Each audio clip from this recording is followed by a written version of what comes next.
Daniel Telles, esta Viga de Equilibrio, una antología poética de 1995 a 2020. A veces me parece que publicar esta antología un poco paraliza, ¿no es cierto? Dice, bueno, ya está, ya esos son todos los poemas que hice y ya está. ¿Cómo te sientes tú? No, fíjate que sí, es un arma de doble filo, claro, Claro, un arma de doble filo. Y yo lo pensé seriamente y la antología responde un poco a una suerte de invitación editorial, como de marcar, digamos, ciertos derroteros, y lo he visto desde esa perspectiva, ¿no? Como esta suerte de retrospectiva, pero exacto, que no me paralice, sino que me permita como reincidir, digo yo, en la escritura, ¿no? ujú. Esto Esto, es, hay, sí. no, que iba a decir que estos poemas no marcan para nada la evolución del tiempo, digamos, porque generalmente los poemas no marcan una evolución del tiempo, los poemas son los poemas, digamos, ¿no? Y una de las cosas que más me sorprende es que eh, eh, subviertes un poco la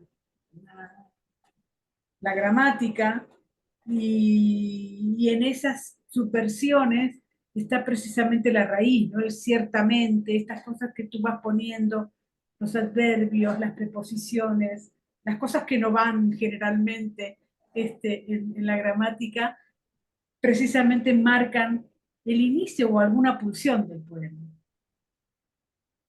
Sí, claro, pero te decía yo, sí, sí me permite como reincidir, digamos, en esas necedades escriturales, sí me Claro. permite reincidir en esas, ¿por qué no decirlo, aunque suene muy falaz, ciertas búsquedas Ujú. experimentales? Siempre me he planteado que cada libro, que cada apuesta, porque yo así lo veo, ¿no? Digo, más allá del fenómeno de obra abierta, que coincidimos, que cada libro apueste hacia un tipo de lector, digamos, desaprevenido, ¿no? Ujú. Esto es, o sea, como buscar a través de esa escritura consensos, diálogos con diversos lectores y con diversos escenarios, digamos, de lectores. Entonces esto me permite como buscar en esas reincidencias, a ver, por dónde podría yo volver a jalar hilo, jalar hebra en la escritura. Un poco a veces digamos, pensando en el aire oscuro, que es un poco más hermético, más solipsista, o pensando en el asidero que se construye también como con 10 años en la escritura, pero marca 2 años de diferencia editorialmente hablando, y donde ahí la apuesta es hacia un tipo de lector más doméstico, ¿no? Más febril, y donde también el lenguaje, digamos, se desarticula un poquito con esos atisbos dificultistas, con esos elementos barrocos que, si no voy a negarlo, están ahí en la escritura, pues evidentemente por las lecturas y la formación literaria, ¿no? Ahora, esta conformación de los lectores que tú te haces en la cabeza también piensa que los lectores no siempre son así, digamos, ¿no? Por ejemplo, yo leo Nada rubia después del estiércol de la lluvia y me quedo ahí. O sea, ya está. O sea, porque esa frase, ese verso me da un montón de posibilidades para pensar en mi padre que después dice la caligrafía paterna no llueve, sucede a la llovizna verdadera piedra que llena tus pulmones de nómada. Entonces ya está, yo ya me quedé ahí con la migración, con este no tener padre desde hace mucho tiempo y al mismo tiempo no tener padre y pensar si lo amo, si lo odio, digamos. Entonces en ese sentido me parece que los lectores un poco van a su baile, me parece. Creo yo.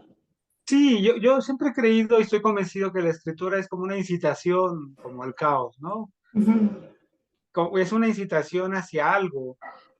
Bueno, caí un poco el afán, creo que sí es decirle a ese lector, aquí hay una suerte de poema elegiaco, presumiendo que el lector entiende que es un poema elegiaco y Claro. cuáles son esas vicisitudes. Y de ese modo te toca a ti como desenmascarar la escritura. Creo que ese es el juego al que yo siempre he estado como tentado. Y un poco te estoy hablando también de este lenguaje luchístico permisivo en el cual también me he encontrado en mi vida, ¿no?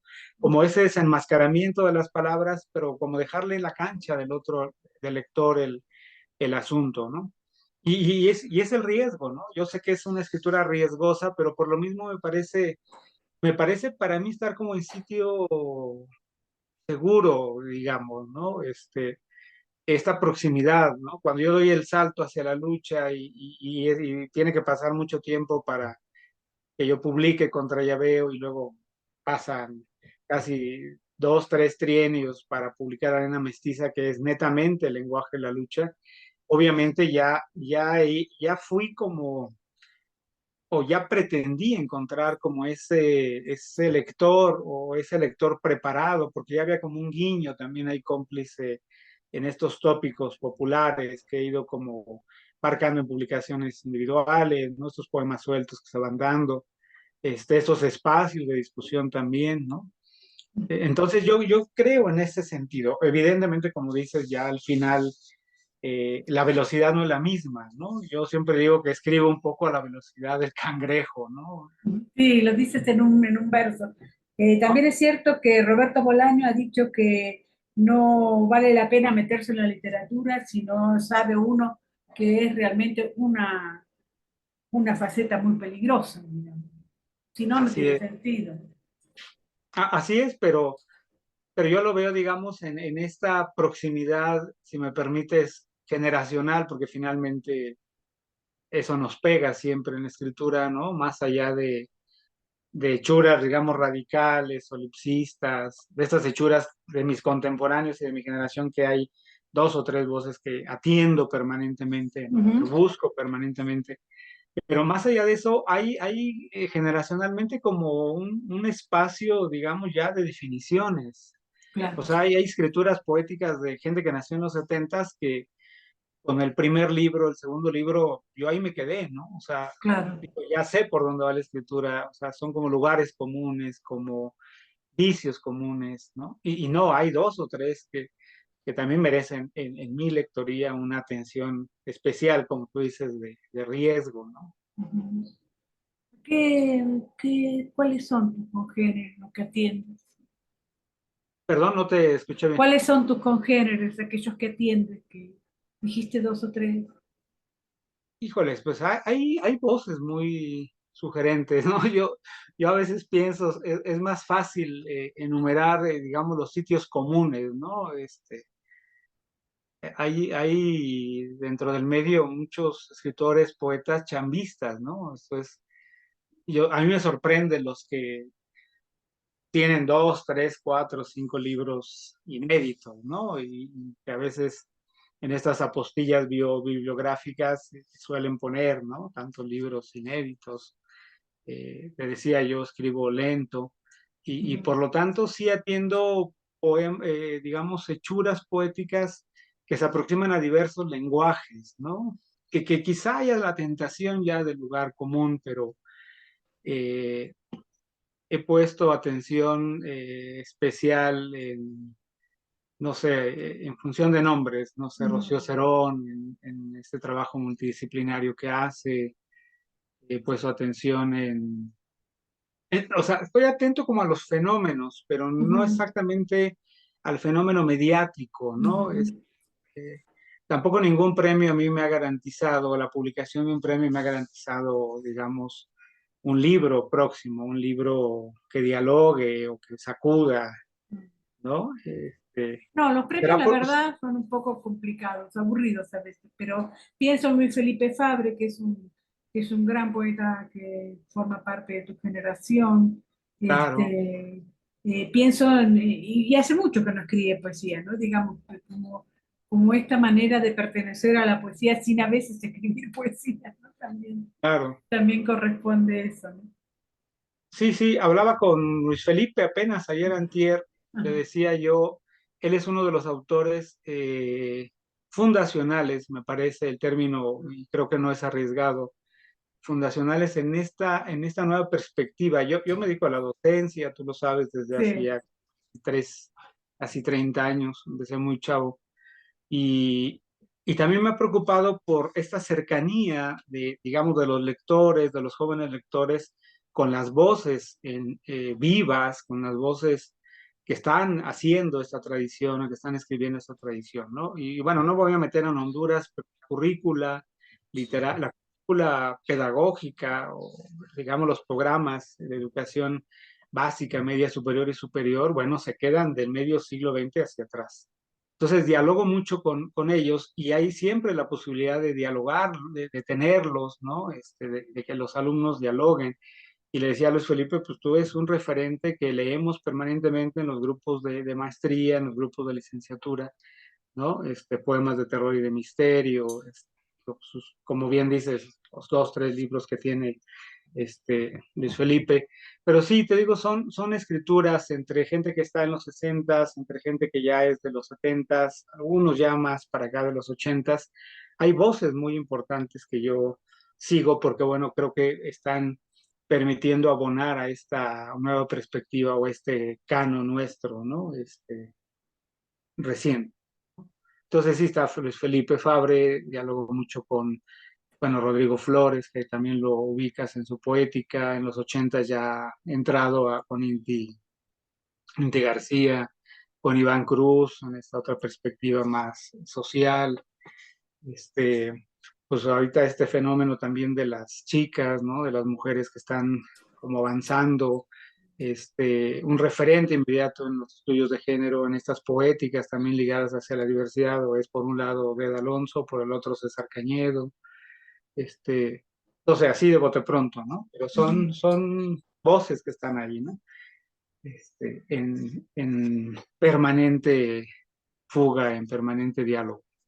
La antología también trae Arena Mestiza, que tú le dedicas a los luchadores. La otra vez me preguntaban y me preguntaba yo, ¿por qué nunca había ido a las luchas hace tanto tiempo que vivo en México? Y nunca me había interesado ese sistema. Y sin embargo, todo lo que cuentan es de un fanatismo feroz, ¿no? Un fanatismo. Y ahora lo veo con tus poemas a cada luchador, ¿verdad? Cuéntame un poquito de Sí, eso. fíjate, bueno, hago la promesa de hacerte llegar completo Arena Mestiza, el libro Ajá. que es una obra en sí misma extraordinaria por las ilustraciones, por el formato, por el diseño que hace Mm, Van Cruz y la gente de Malpaís Ediciones, ¿no? Sí, es una suerte de pues no, no es una promesa, es algo, una deuda, pues, una deuda personal con la ajá. lucha, que estuve ahí dentro del medio profesional muchos años. Me parece que es una deuda de escritura. Tengo algunos trabajos de crónica también, Ujú. los años, no, entrado los años 90 y principios de los 2000, hay por ahí una serie de crónicas que en algún momento publicaré, que es exactamente el mundo de la lucha desde adentro, toda esa parafernalia, todo ese sincretismo visto desde sus entrañas. Y fíjate, hablando de estos códigos, también quien asiste a la lucha, más allá del fanatismo, que es, digamos, lo que se ve por muy superficialmente, hay toda una suerte de rituales, ¿no? Una suerte de códigos tácitos. Y yo cuando doy cursos, que he dado cursos de lucha libre en la Escuela de Escritores y Literatura, pues nos remitimos a mitologías de Roland Barthes, ¿no? A este espléndido ensayo de 1952 que es El arte del catch. Y creo que ahí está de manera muy, muy preclara, quien asiste a la lucha asiste a un teatro de verdad, ¿no? A una impronta de verdad, a un teatro de nuestro tiempo que marca esos derroteros y esos códigos. Por eso es que en el libro hay toda una parte muy velada, muy, muy concreta, el mascarero, la taquilla, el vestuario, el mascarista. A todos ponen como su granito de arena. Y dice Barthes, el artista, el luchador es un verdadero artista del teatro, un teatro de impronta, ¿no? Tan real como Escapín, tan real como... Ujú. Ese es el verdadero gladiador. Y es cierto, porque más allá del fenómeno digamos, luchístico, uno tiene que pasar por la lucha olímpica, la lucha grecorromana para llegar a la libre. Independientemente de eso y de estos asuntos, lo que no vamos a explorar del bien y el mal, los buenos, los malos, los rudos, los técnicos, te toca jugar un papel este, específico, ¿no? Y hemos visto técnicos extraordinariamente rudos y rudos extraordinariamente técnicos, ¿no? Yo vengo un poco de esta escuela del contrallaveo, que es el arte de luchar sobre el encordado, de aplicar una llave y de buscar una llave, una réplica que te saque de ella y que ponga entonces en aprietos el contrincante. Y ese suerte de contrallaveo ya no es visto en la lucha real, ¿no? Digamos, por el marketing, por la influencia norteamericana, por la aparición de una empresa que se llama AAA en los 90 y que trajo, o que terminó por mercantilizar, digamos, todos estos códigos de la lucha libre. Entonces, sí, Arena Mestiza es como ese homenaje a esa, por eso el término de mestizo, un poco a esa, a la vieja guardia, como se le llama en el argot de la lucha libre mexicana, ¿no? Como No, por una, eso no aparecen figuras actuales, tan actuales, ujú, ¿no? como una especie de ajedrez del cuerpo, ¿verdad? Sí, exacto, ¿no? Mm, Y que en ese sincretismo justamente están los códigos, ¿no? claro. Eh, digo, tendremos que ir, Mónica, un día a una función, digo, hay que hacerlo en realidad, y ves cómo uno se transforma, ¿no? Hasta el Claro. más recatado en ringside en primera fila, pues ya está diciéndole hasta que se va a morir y les digo a los alumnos siempre al Bill Montenegro o al Verdugo Rojo que aparecen ahí en las batallas, de las batallas en el desierto de José Emilio Pacheco, ¿no? Ahora, También hay.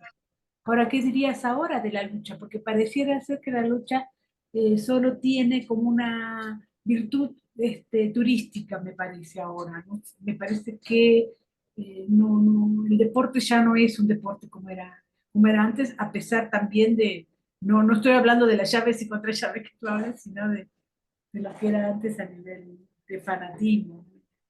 Sí, ahora es el show business, es exacto, se ha mercantilizado el nombre, la raigambre, la historia que había de cada personaje, ¿no?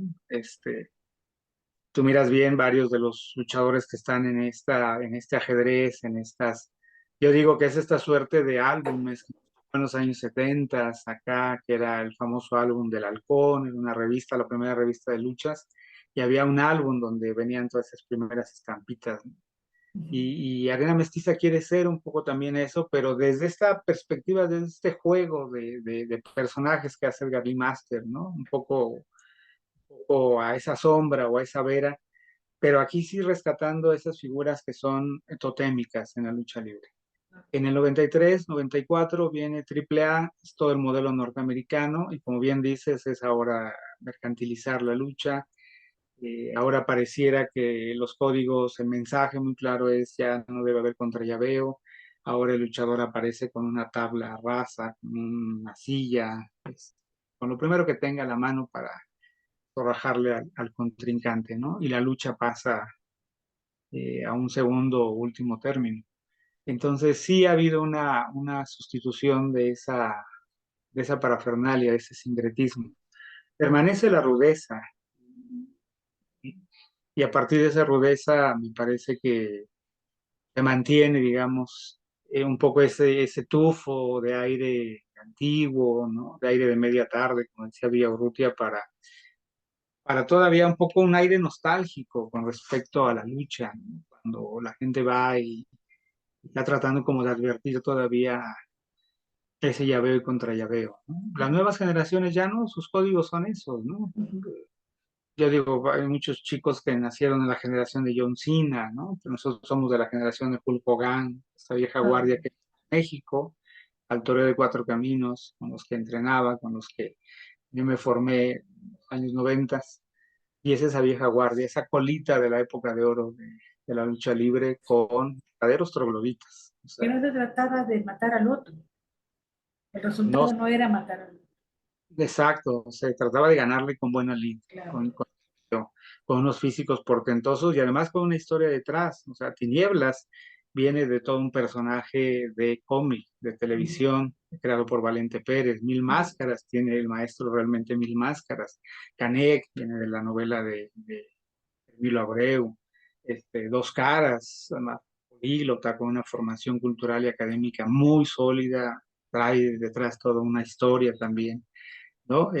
En fin, hoy los luchadores, los estetas, yo diría más bien los estetas, son físicos nada más, ya no son luchadores. Ahora la empresa decide qué armatoste, qué figura es la que tienes que llenar, o inventar, o reinventar, o vender, y se sustituyen. Ahora hay una suerte de prostitución histórica con los nombres, con la verdadera esencia de la lucha, ¿no? Ujú. Cambiando de tema, que me decías que escribías muy lento y una de las cosas que descubrí es que utilizas los adjetivos, que bueno, los adjetivos son para los poetas el diablo, ¿no? Es decir, uno se escapa de de los adjetivos, que los utilizas de manera muy organizada y muy, y me parece a mí que siempre significan algo, digamos, ¿no? ¿Corregiste mucho este libro? ¿Cómo fue? No te lo doy ahora porque si te lo doy ahora sigues corrigiendo, por supuesto. Bueno, Viga de Equilibrio, fíjate que debo ser muy claro y no corrijo los textos. Ujú. Esto es, sí me tardo años En sacar en algo a la creer. luz. Ujú. ¿Mande? En sacar algo a la luz. Sí, y regularmente lo que publico es inédito, o sea, no ha pasado por lectorías, digamos, de amigos, de congéneres, cosa que a veces se da dentro del medio con mucha Claro. soltura, ¿no? Yo también gozo de la confianza de muchos amigos que me dicen, oye, ya acabé esto, échale un ojito, ¿qué opinas? Yo nunca lo he hecho, Mónica, Ujú. nunca lo he hecho. Confío plenamente en mis demonios, confío plenamente en mis creencias. Finalmente, cada libro considero que puede generar un diálogo, puede suscitar, como digo yo, algo en el lector. Y creo mucho en esa, un poco con el asunto de la lucha, creo mucho en la rudeza de las palabras, ¿no? Escribo, digamos, desde esa rudeza de las palabras, justo que dices del adverbio, del adjetivo, y a partir de ellos corro el riesgo. Y yo soy el menos indicado, pero digamos, como para hacer un juicio crítico, pero el riesgo creo que no, creo que ha sido benevolente, digamos, el lector, un poco la crítica, los lectores, ¿no? Me parece.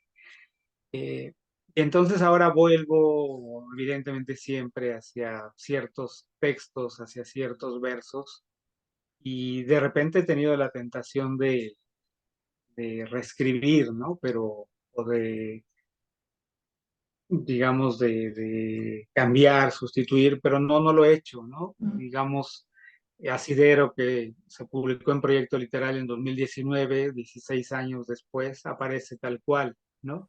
Digo, cambia un texto de presentación que Roxana Luis Thomas me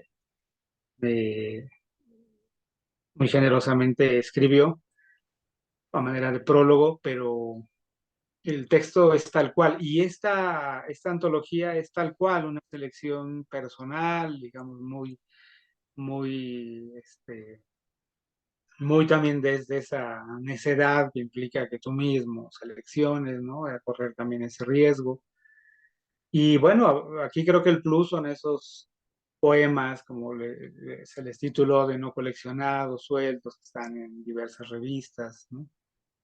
Pero sí, te digo, creo más y escribo un poco desde estos artificios de la rudeza y del oído, que es algo que creo que desde niño sí me planteé en el asunto de lo popular, de lo musical, ¿no? Digo, tampoco no estoy diciendo, no estoy descubriendo el agua caliente, por supuesto, pero sí traigo, digamos, esta formación del oído educado y por lo tanto me escucho mucho a mí mismo, ¿no? A lo mejor quizá faltarían otras voces, pero las otras voces aparecen cuando ya el libro está publicado, ¿no?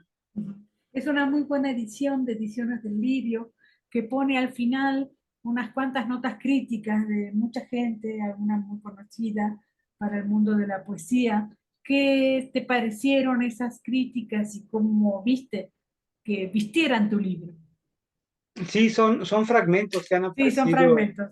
diferentes revistas y es donde te digo que yo no tengo otro adjetivo más que sentirme afortunado Ajá, por esos señalamientos, yo siempre he dicho por esos acompañamientos, ¿no? Que creo que son necesarios, pero que no son buscados, Mónica. Y creo que esa es la fortuna, ¿no? Nunca han sido, o sea, aparecen, surgen, se publican, pero nunca han sido solicitados, cosa que también me parece a veces dentro del medio se da mucho, ¿no? A ver, eh, yo recibo libros, cantidades, ¿no? Lo sabemos de amigos, ¿no? Su generosidad, soy un gran lector, te digo, de todos prácticamente. Leo, soy de los que lee cuando aparece el libro, soy de los que va y lo compra, no soy de los que espera para que me lo regalen, ¿no? Pero también cuando me lo regalan, digo, es muy claro que no hay ningún compromiso de por medio, como a veces suele darse también, ¿no? claro, Es un libro ahí, a ver si te escribes algo, reséñalo. Las pocas reseñas que yo he construido, he hecho, han sido de motu propio, han sido, realmente nacen, o a veces sí son invitaciones muy generosas que dan justamente en el blanco, ¿no? Son libros que me provocaron, ¿no? Libros que me entusiasmaron, ¿no? Uno termina por entusiasmarse y de estos autores, uno está, de los que mencionábamos, por ejemplo, y de otros más, pues uno está esperando siempre como el otro libro, como el otro, la otra provocación, ¿no? Entonces acaba de salir el libro de India, entonces pues, hoy corro y lo compro, ¿no? claro. Y así es. Pero hay autores de los cuales ya no, porque pues, me dan bastante desconfianza, ¿no? Y ahí sí no quiero decir, pero es muy obvio, ahí tengo amigos, son cazapremios, ¿no? Chambistas, enviando libros para todos lados, y libros que cuando aparecen, pues son exactamente igual que el primero que yo leí de ellos, ¿no? Y me parece que el gran reto es tratar de escribir siempre desde, desde ese sitio de lector, este, al lector, esto es, trato yo de escribir desde esa necesidad del lector, ¿no? Esto desde el escritor que yo quiero leer un poco. Ujú, ujú.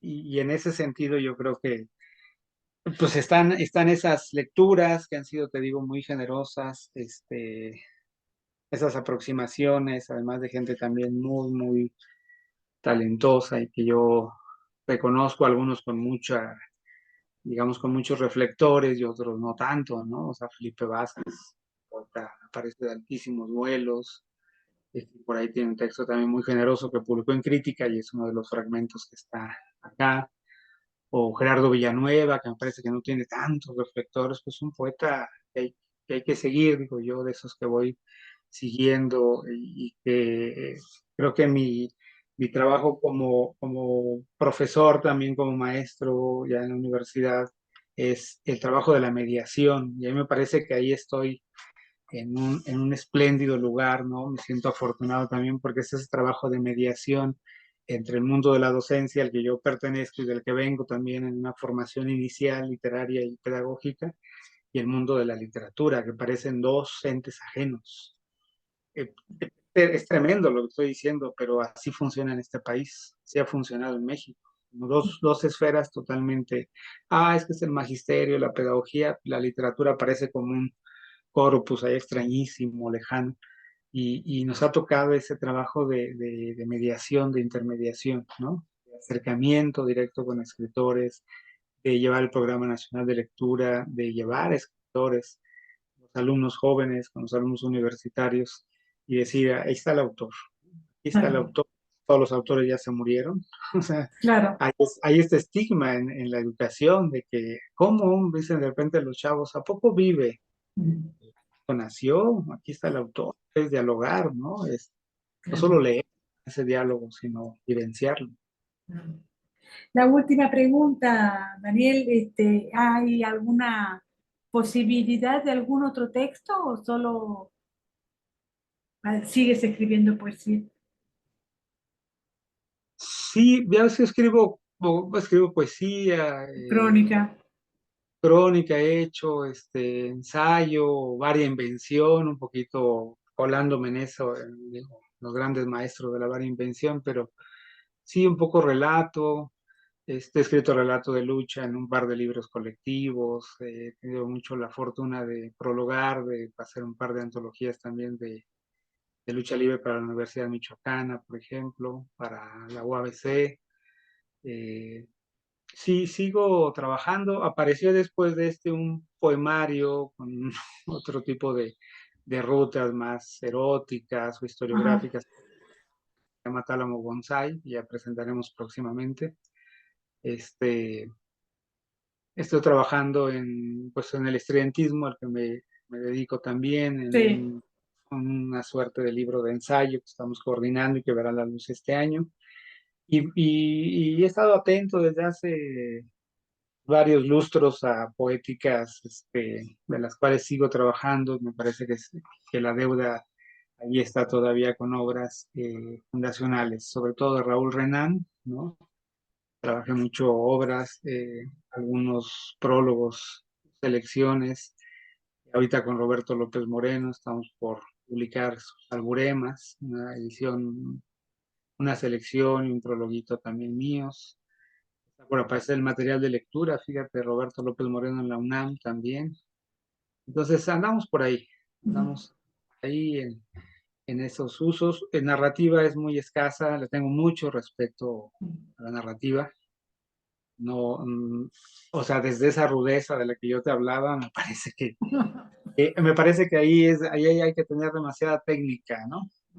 Y yo sí como enmascarado fui un hueso rudo un hueso duro de roer, ¿no?